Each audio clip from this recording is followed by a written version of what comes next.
Katie Couric is here this morning to talk about her exclusive interview with Captain Sullenberger and his crew. Good morning. Hey, Harry. Good morning. Nice to see you. He is preternaturally calm and controlled in those cockpit voice and air traffic control recordings. But, you know, when I spoke to him, I asked him, you know, when you realize the gravity of the situation, that when the plane got as quiet as a library, how did you feel about it? And this is what he had to say.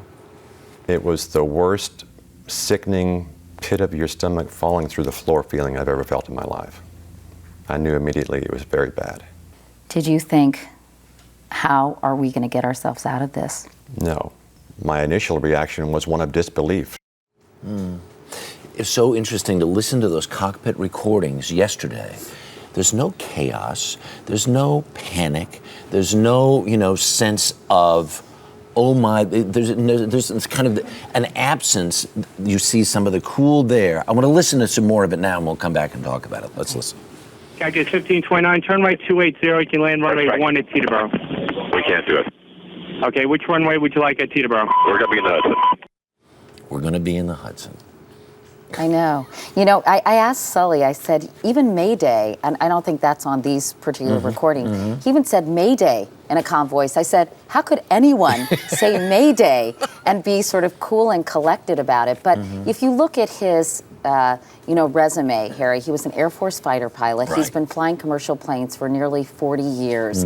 And he is also an expert on air traffic or on crew crises.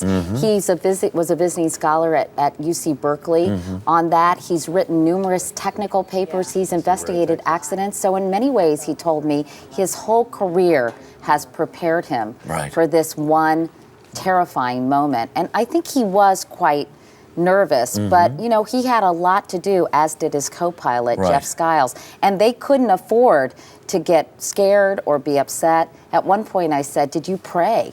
He said, no, I had a lot of people in the cabin doing that for me.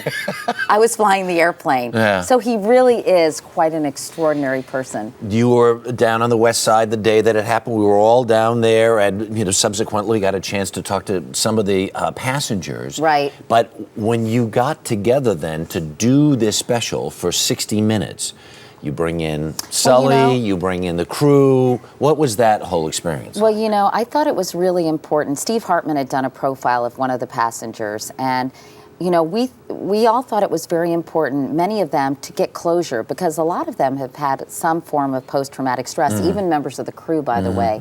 But for them to get closure, we wanted to reunite some of those passengers with these people. It was so emotional, Harry. I was in the crowd when the crew walked in. They had no idea just how many people had gathered with all their families, their children, their parents.